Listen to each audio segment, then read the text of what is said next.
So we can see here, this is a chart of the last 2 years, say, of Microsoft stock price. But I want to also think about Microsoft stock price in comparison to other cloud computing companies and to the biggest cloud computing company, Amazon.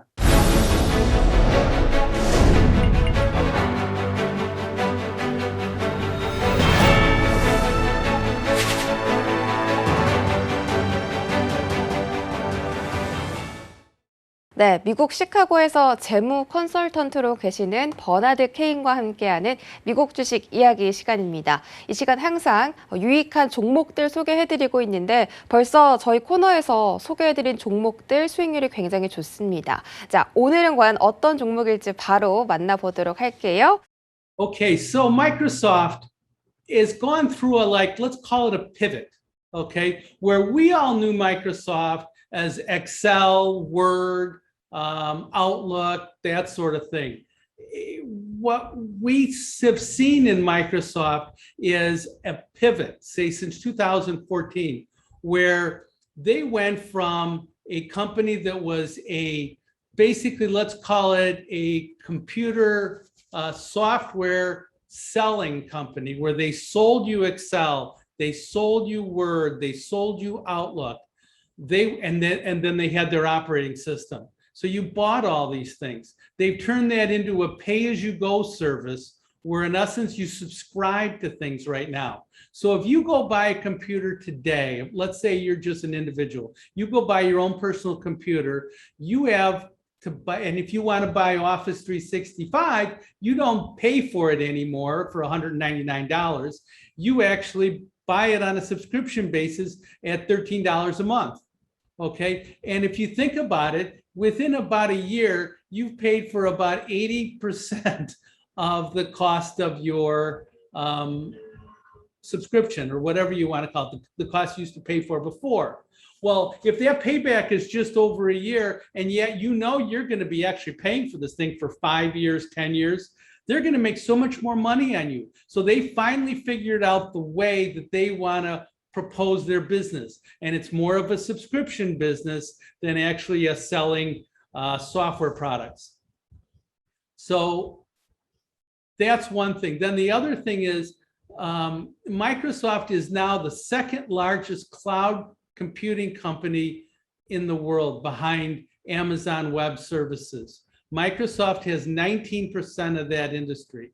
And if you think about where that industry has gone, in the first quarter of 2020, the industry was basically spending $19 billion in this first quarter of 2020. $29 billion, I'm sorry, $29 billion in the first quarter of 2020. That's up now to $42 billion spent in that industry in the first quarter of 2021. So that growth is up about 38%. That's tremendous. In June, at the end of June this year, Microsoft introduced Windows 11 for personal computers. That's a whole nother system. And what that is that's also going to tie into what else they're trying to do, which is they're trying to make a virtual experience. They're trying to have basically a cloud PC is what they want to introduce. So instead of having on your computer all the stuff on your hard drive, you're going to actually have your stuff in the cloud. So is this digital acceleration? I think so. And I think that trend is going to really benefit Microsoft, because if two people, if you're a person and you have a work computer and a home computer, both are going to access the cloud, you're going to need to pay for 2 subscriptions. So they're making more money. It's all a huge positive for them. 네, 마이크로소프트가 기존에 영위하던 사업들은 이제 구독 체제로 바꿨고 지금은 클라우드 컴퓨팅 시스템으로 좀 가고 있다. 개인용 컴퓨터를 위한 신사업을 영위하고 있다고 합니다. 마이크로소프트에서 이런 신사업 분야를 어떻게 활용하고 있을까요? So if we think about where they talked about in their second quarter conference call to report second quarter earnings this last month, they said that they experienced a large increase in long-term, big long-term Azure contracts. Azure is their cloud computing division. So what they're now seeing is a big increase in long-term contracts for Azure. Well, what happens when they get you on Azure and long-term contracts, then what they can do is they can sell you all their suite of software applications that tie in to everything they do. And don't forget, all their applications are subscription-based. So if we think about what they have Azure, they have Office 365 and all the sub-products that go along with that. They now have Microsoft Teams, okay? They have Defender, Sentinel. They have different cybersecurity companies. Endpoint's another one. Okay, they provide cybersecurity. They have GitHub, which is internet hosting. They have Cosmos, okay, which is data warehousing. They have Power Platform, which is no-code software coding. They have Azure Artificial Intelligence. They have, they bought LinkedIn, so they can do e-learning with LinkedIn. And then they've got Xbox and Minecraft, gaming. So they got you in so many different software applications. So all of this is a way that they're going to be able to boost their revenue. I think what they're doing is it's outstanding. And the more software applications they can bring in to their cloud computing operation, the better off they are in terms of whether they want to access individuals themselves or access large corporations. So Microsoft is approaching a $2 trillion market cap. They're only the second company ever to achieve $2 trillion as a market cap, Apple being the other one.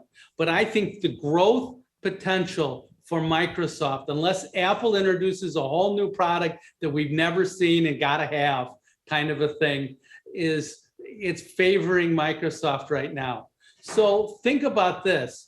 When people go back to work, okay, they're gonna spend, a lot of people are gonna spend half their time working a couple of days a week in the office and half their time working a couple of days a week at home, okay? So they're gonna need to have basically two setups, home and office. And what that just does is that connects Microsoft into having basically a whole service at home and a whole service at the office. And the dependency on cloud services now is going to be so much bigger. So that's the large driver for what's going on. We're going to expand the cloud computing services across the whole spectrum. And since 2017, that has caused Microsoft to outperform the whole S&P index, the NASDAQ 100. It has been a stock that outperforms the indexes as a whole.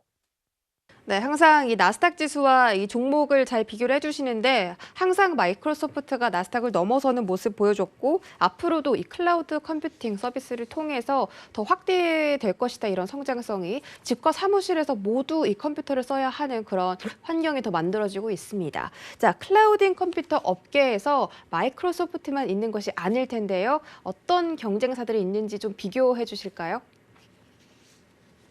So we can see here, this is a chart of the last 2 years, say, of Microsoft stock price. But I want to also think about Microsoft stock price in comparison to other cloud computing companies and to the biggest cloud computing company, Amazon. So when I look at those things, just like we talked about before, if I like a stock, I want that stock to be a market leader. I want that stock to be outperforming. So if we look at how to get outperforming stocks, I take the price of that stock and I divide it by whatever I want to compare it against. And as long as that's going up, that ratio, I know that my stock is outperforming that sector, that company, whatever the stock market as a whole. So I took an ETF, SKY, SKYY, which is a cloud computing ETF. All the stocks in that ETF, exchange traded fund, are cloud computing stocks. And look at what Amazon's done over the last 4 years. It has spent much more time outperforming than underperforming that cloud computing ETF. You can see that there are times here where it doesn't outperform and it goes down. But whenever that stock is above that 20-week moving average on a weekly chart, that's the red line, I can comfortably say that we're outperforming. It has been doing that since February of this year. If I go and I look at how it's outperformed or how it's compared to Amazon, we can see that over the course of time, sometimes Amazon does much better, sometimes Microsoft does much better. But we're in a situation right now, particularly lately, where Amazon's been driving this relationship. So we can see over time, let's look at the last 4.5 years, not the last 5. And we can see that the stocks, because the line at the start of the chart versus the line almost at the end, they're about even. But there are periods of 9 months to a year where one stock outperforms the other. If we stay on the long side of Microsoft when it's outperforming Amazon, those are the periods of time when Microsoft has done so much better. Look at what's going on lately. The stock's exploding relative to Amazon. So this has been a positive stock. When it hit the 20-week moving average the last time was in May, when most software stocks had their big sell-off. And now Microsoft continues to do better. 네, 차트적인 기술적 분석과 함께 마이크로소프트에 대한 성장성 경쟁사들과 함께 짚어보았습니다. 자, 그렇다면 이 마이크로소프트를 지금 마이크로소프트가 담겨져 있는 이 시장과 비교를 했을 때 그 성장성은 얼마나 큰지도 설명 부탁드리겠습니다. Okay, think about this, all right? We just compared Microsoft to the SKY ETF, which is cloud computing stocks, and to Amazon. And what we found is Microsoft's doing okay. Well, what are we really comparing it against? We're comparing against Amazon. Amazon's a great stock. We're comparing against the cloud computing industry. That's an industry that has taken off in the last 4 years. Okay, so now let's step back and let's think about how it's done against the NASDAQ 100. The NASDAQ 100 is still great. People think about the market and they say, hey, what's the NASDAQ doing? Oh gosh, the NASDAQ's up 22% this year. Well, look at the last 5 years of looking at the NASDAQ 100 compared against Microsoft. This is, again, Microsoft divided by the NASDAQ 100. About 75% of the time on this chart, Microsoft has beaten the NASDAQ, okay? And there's only one period, like significantly, like since July, August of last summer until January, February of this year, where Microsoft lagged the index. Now, we look at this and we say, holy smokes, this is great. But I can take you back from 1993 to 2008, and Microsoft wasn't doing anything in comparison to the stock market. It was actually underperforming. It got so big so quick from like in the early 80s to 1993, and then it just sat there on its laurels. It didn't do anything. Now they figured out, hey, let's sell subscriptions. Let's get into the cloud computing business. Let's use all of our capabilities. And now look at that thing. It's gone straight up relative to the NASDAQ. It's done great. 네, 지금 수직 상승이라는 표현이 나왔는데 마이크로소프트 이 종목은 너무 많이 아는 종목이 아닌가 싶다가도 지금 이 신사업 때문에 다시 한번 장기 투자를 할 수 있는 매력적인 포인트가 점점 나오고 있습니다. 이 마이크로소프트에 대한 투자 포인트 다시 한번 짚어주시죠. So when Microsoft thought things through in 2014 and they saw what was going on in terms of how the industry was changing, they switched to a subscription-based product. And then in 2017, as their cloud computing division started to take off, they put everything together, they cross-sold among all their products. Okay, so they built up their cloud computing division, and then they cross-sell against all these other products. So once you're a long-term customer, and then you can get all these other products, these software as a service products, that's where they've made all their money.